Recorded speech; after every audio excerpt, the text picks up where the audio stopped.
예, 어제 전도사님이 제 소개를 간단하게 해야지 된다고 그러셔서 제가 직접 하겠다고 말씀을 드렸습니다.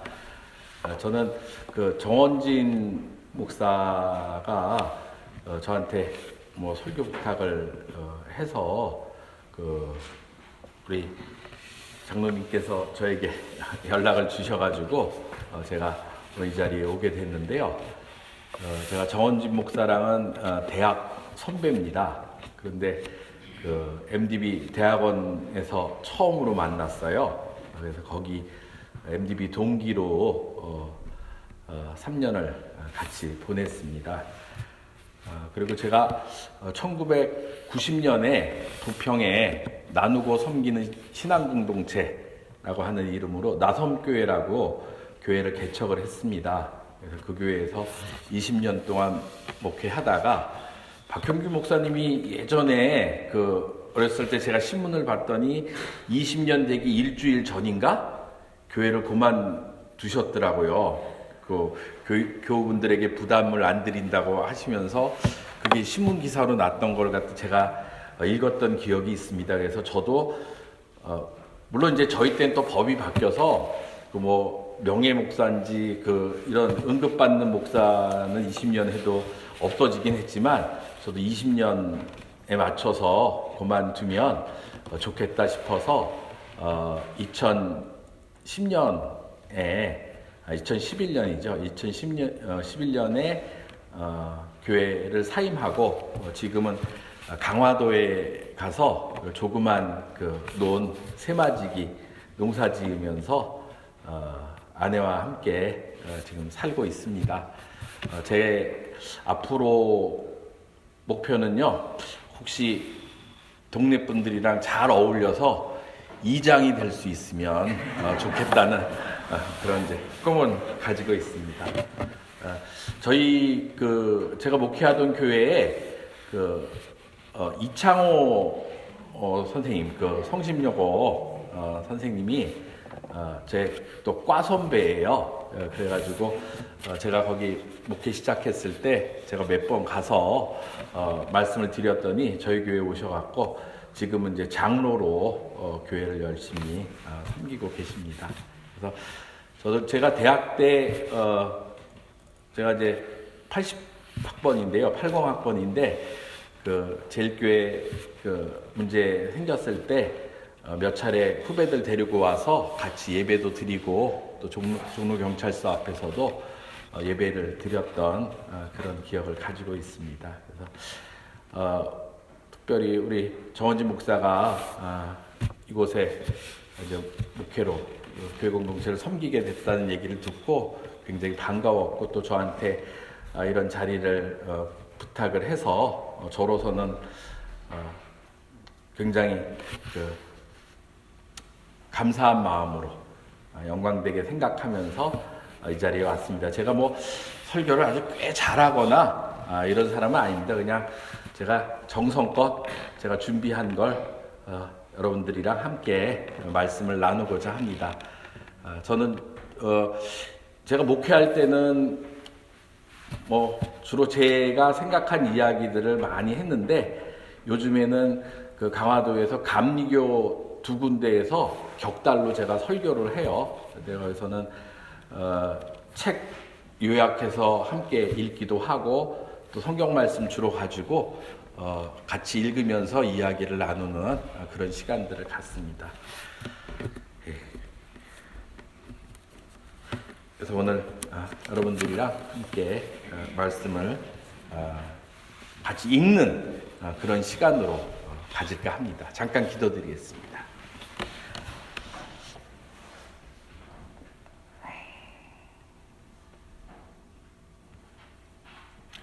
좋으신 주님, 이 자리에 함께 하셔서 제가 준비한 이 원고 속에서 우리 교우들이 주님의 음성을 들을 수 있는 그런 기회를 허락해 주십시오. 예수님의 이름으로 기도합니다.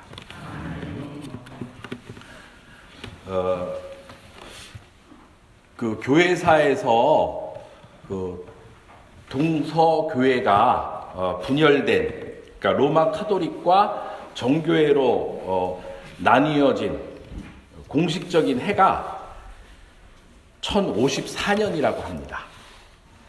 그때 어떤 사건이 있었냐면은 로마 교황의 사절이 그러니까 서로마죠, 동로마 총대 주교를 파문을 했습니다. 그랬더니 이에 맞서서 그 동로마의 총대 주교가 로마 교황의 사절을 갖다가 파문을 했습니다. 굉장히 감정적인 그러한 충동적인 사건이죠. 그것이 일어났던 시기를 기준으로 해서 동서교회가 분열됐다, 이렇게 이야기를 합니다. 교회 사가들은 이 사건을 교황권에 대한 갈등이 첨예하게 드러나서 결국 갈라서게 된 그런 사건이라고들 평가를 합니다. 그런데 좀 더 교회사를 갖다 세밀하게 들여다보면 분열의 가장 결정적인 사건은 이런 문제보다는 십자군 전쟁 때문입니다. 1204년에 그 4차 십자군 원정대가 예루살렘으로 가는 도중에 비잔틴 제국의 수도 콘스탄티노플을 약탈하고 파괴를 합니다. 그래서 동방교회는 지울 수 없는 그런 엄청난 상처를 입었습니다. 그래서 완전히 동서교회는 내용적으로 분열이 됩니다. 그런데 그 이전부터 분열의 조짐이 있었습니다. 동서교회에는 성령론에 대한 교리적인 그런 갈등이 있었습니다. 381년에 콘스탄티노플 공의회에서 니케아 콘스탄티노플 신경이 완성이 됩니다. 여기서 성령은 아버지로부터 유래가 된다, 이렇게들 고백문을 만들었습니다.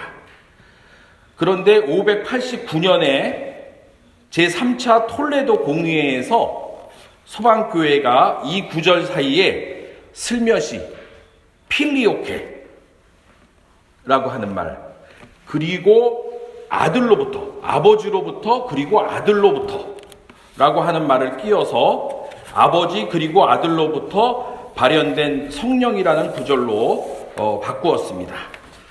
그 니케아 콘스탄티노플 신경에 보면은 성자 성령이 성부로부터 유래한다. 이건 이제 요한복음 15장 26절의 말씀을 근거로 해서 성부로부터 성자와 성령이 나온다고 이렇게 신경은 이야기를 하고 있습니다. 그런데 이 톨레도 공의회 3차 공의회에서는 필리오케, 성부로부터 성자가 나오고 또 성부 그리고 성자로부터 성령이 나온다고 이렇게 고백문을 갖다가 슬며시 변경을 합니다. 그러니까 동로마 교회의 동의를 전혀 받지 않은 채 소로마 교회끼리 모여서 그렇게 신앙 고백을 수정을 했습니다. 동로마 교회 신학자들은 그런 우리가 함께 만든 보편적 신경의 거룩한 문서를 자기들끼리 제멋대로 수정한 것을 교회 분리 행위라고 그렇게 간주하고 로마 교황의 오만한 태도를 거부를 합니다. 그런데 제가 이런 글들을 읽으면서 제가 볼 때는 이런 논쟁들 자체가 저 교회당 첨탑 꼭대기나 구름 위에 떠 있는 그런 현실과 동떨어진 그러한 추상적인 그러한 논쟁 같아서 사실 저는 별로 관심이 없었습니다. 그런데 그 감신대 교수 이정배 선생님의 글을 읽으면서 새롭게 흥미롭게 다가왔습니다. 그것을 소개하면 그분은 이렇게 썼습니다. 성령이 아버지께로부터 온다는 건 성령이 교회 안팎에서 체험이 가능하다는 것, 그리고 개별적인 개인들이 하나님과 관계할 수 있다라고 하는 그러한 신비주의적인 신학 체계와 맞닥뜨려진다. 이렇게 봤습니다. 반면에 성령이 아버지와 아들로부터 온다는 것은 예수라는 중보자를 통해서만이 구원이 가능하고, 또한 그 구원은 교회 안에서 성직자들에 의해서 집행된다는 교회 중심주의를 강화하는 입장이 된다. 이렇게 봤습니다. 그래서 니케아 콘스탄티노플 신경은 모든 세상에 열려있는 그런 성령을 이야기하고 있고, 토레도에서 이야기하고 있는 그리고 예수 그리스도를 통해서라고 했을 때는 교권 중심, 교황 중심으로 갈 수밖에 없는 그러한 어떤 신학적인 구조를 가지고 있다는 이야기를 하고 있습니다. 어떤 입장과 관점을 가지고 사건을 바라보냐, 그리고 글을 읽느냐라고 하는 것에 따라 정말 깊은 골과 넓은 간격이 생긴다라고 하는 것을 보여주고 있습니다. 우리가 올바른 입장과 관점을 갖기 위해서 얼마나 진지하게 숙고하면서 노력하고 있는지를 한 번쯤 되돌아보게 하는 그러한 사건입니다. 오늘 제가 제목을 진리와 자유롭게 하는 그런 보혜사라고 하는, 자유로 이끄시는 보혜사라고 하는 그런 제목을 달았습니다. 제가 성령에 대해서 여러분들과 이야기를 나누고 싶어서 그런 제목을 준비를 했습니다. 그렇지만 우리가 성령을 어떻게 잘 이해할 수 있을까요? 정확하게 이해할 수 있을까요? 거기에는 완전한 정답은 있을 수 없다고 저는 생각을 합니다. 제가 설교를 준비하면서 이렇게 보니까 아우구스티누스가 바닷가에서 한 소년을 만난 그러한 일화를 읽을 기회가 있었습니다. 그런데 아우구스티누스가 글을 쓰다가 더 이상 글이 안 돼서 자기 생각이 바닥이 난 것 같아서 이제 바닷가를 거닙니다. 그런데 모래사장에 어떤 소년 하나가 이렇게 모래를 이렇게 웅덩이를 만들고 거기다 계속해서 바닷물을 퍼넣습니다. 그래서 그걸 보고 아우구스티누스가 이렇게 이야기를 합니다. 야, 너 그거 뭐 하고 있냐? 그랬더니 그 소년이 이렇게 대답을 합니다. 여기 있는 바닷물을 다 이 모래 웅덩이에다 퍼넣고 싶어서요. 그럼 이런 이야기를 합니다. 그러자 아우구스티누스는 그 소년이 하는 그 행동이 안쓰러워서, 야, 그거 어떻게 그 조그만 운동에 이 많은 바닷물을 다 담을 수 있냐? 이렇게 질문합니다. 그러자 그 소년이, 아니 주교님은 그 크신 하나님의 뜻을 어떻게 사람의 말과 그 작은 책 속에 다 담을 수 있다고 생각하시면서 글을 쓰고 계신가요? 이런 이야기를 했다고 합니다. 그러면서 뿅 하고 사라졌대요. 뭐 거기까지죠. 사실 확인은 할 수는 없죠. 그 이후에 아우구스티누스가 어디 가서 설교를 할 때 그렇게 이야기했다고 합니다. 내가 하나님을 완전히 이해하고 여러분들에게 소개를 했다면 그것은 아마 하나님이 아닐 거다. 이렇게 말씀을 했다고 합니다.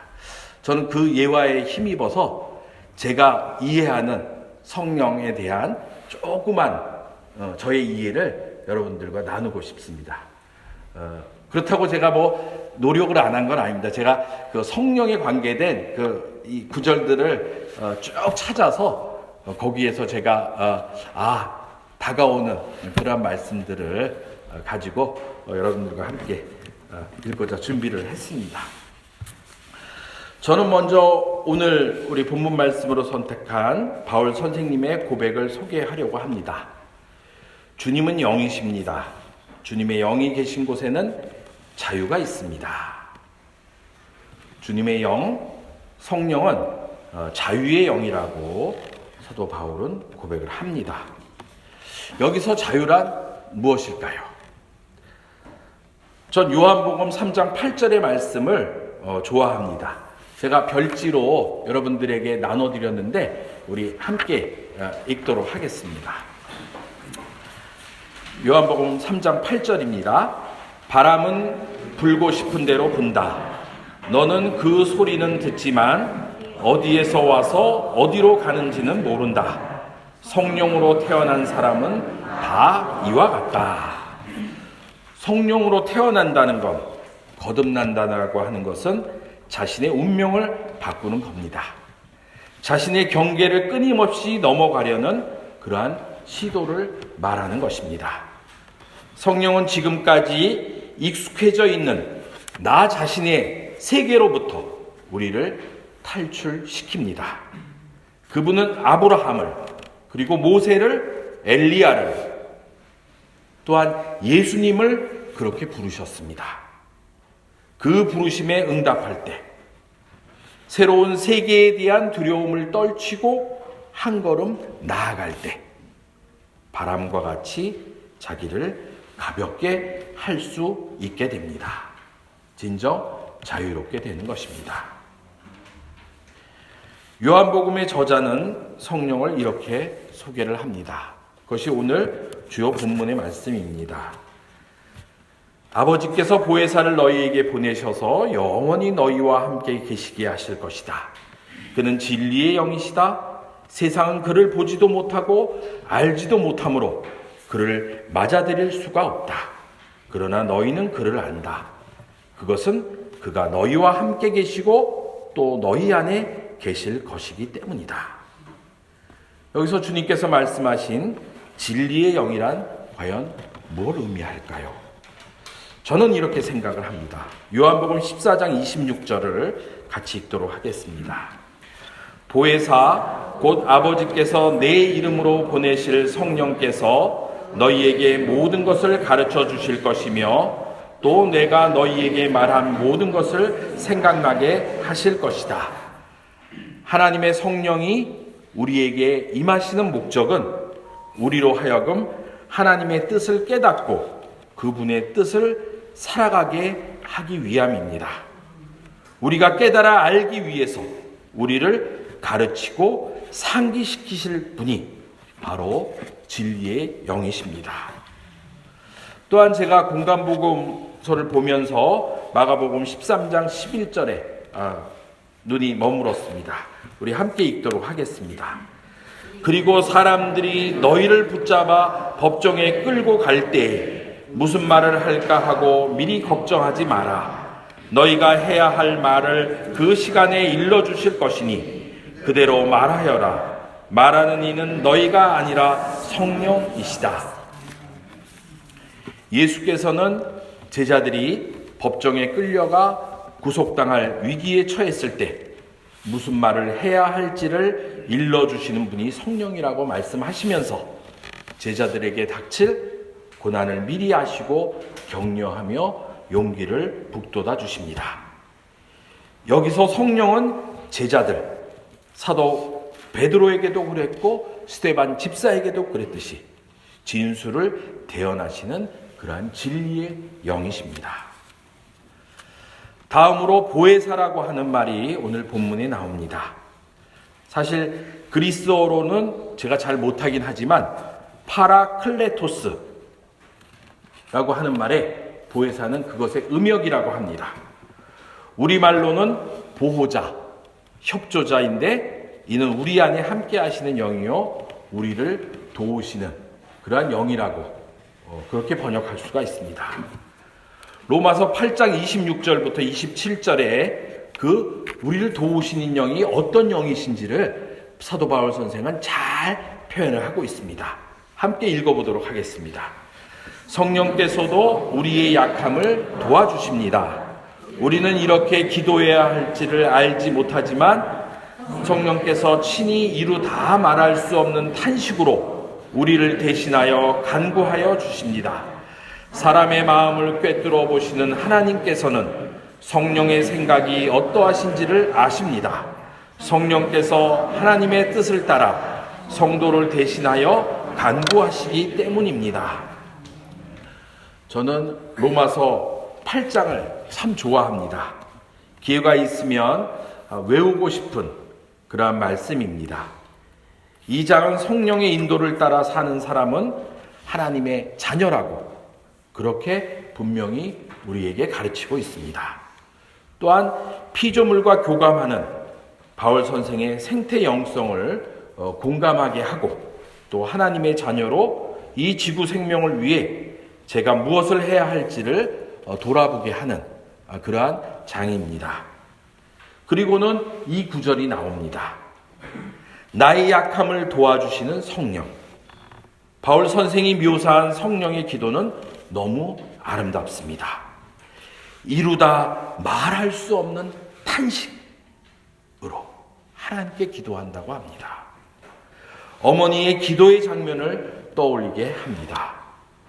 정말 나를 있는 그대로 바라보며 사랑하시는 그러한 마음이, 그러한 성령의 마음이 절절히 느껴지는 표현입니다. 하나님의 마음을 충분히 헤아리며 나를 대신해서 기도하시는 성령의 정성이 저를 든든하게 합니다. 이보다 더 좋은 백이 어디에 있겠습니까? 우리 주님께서는 이런 영을 우리에게 도우미로 협조자로 보내주셨습니다. 너무 감사할 따름입니다. 마지막으로 말씀 한 구절을 더 보도록 하겠습니다. 구약성경 민수기의 이야기입니다. 민수기는 처음 10장에 걸쳐서 인구조사하는 이야기가 나오고 있습니다. 11장에 백성들이 불평하는 장면이 전개가 됩니다.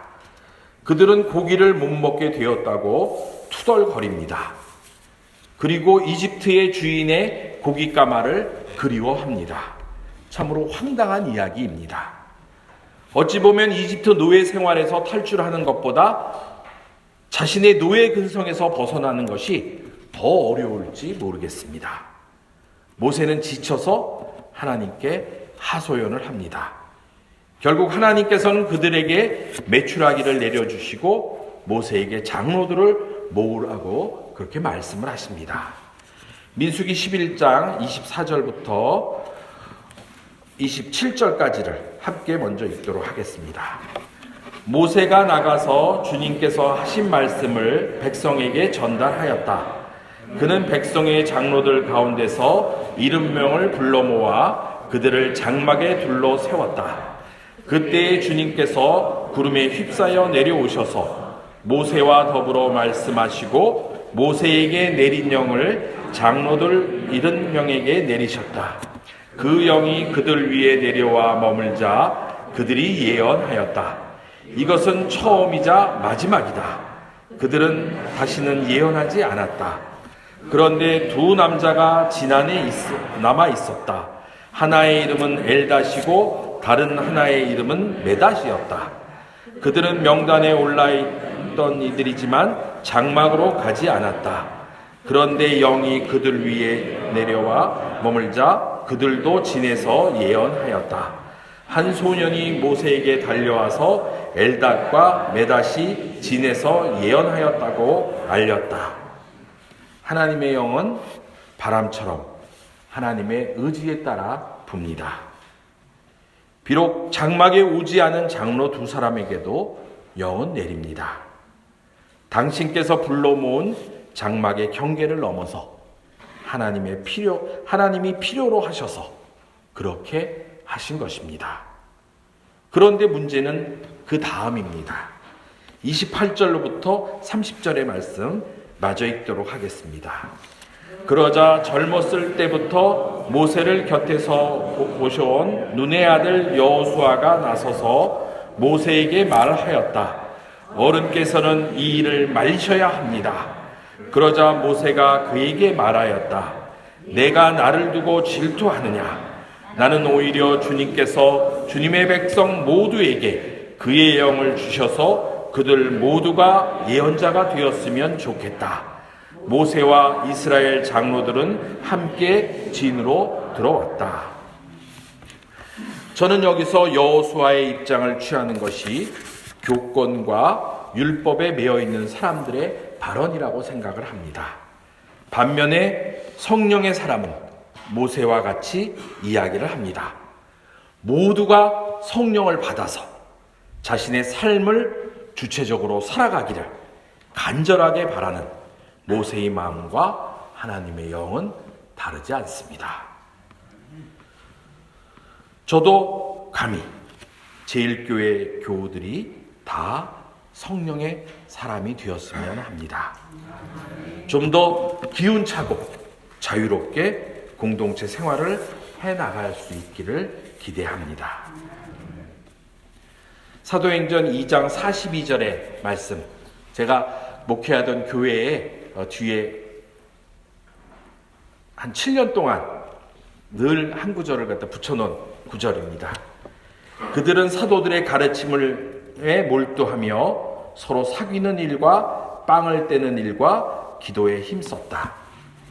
제1교회가 사도들의 가르침에 몰두하는 같은 기업을 공유하는 공동체로 서로 사귀는 일, 함께 했던 그러한 체험을 늘 소중히 여기고 나누는 공동체로, 또한 지금 살아가고 있는 그러한 사는 이야기들을 서로에게 들려주는 공동체로, 그리고 밥상 공동체로 주님을 모시는 그런 공동체를 이루는데 성령님이 이 자리에 함께 하신다라고 하는 것을 발견하기를 간절히 소망합니다. 함께 기도드리겠습니다.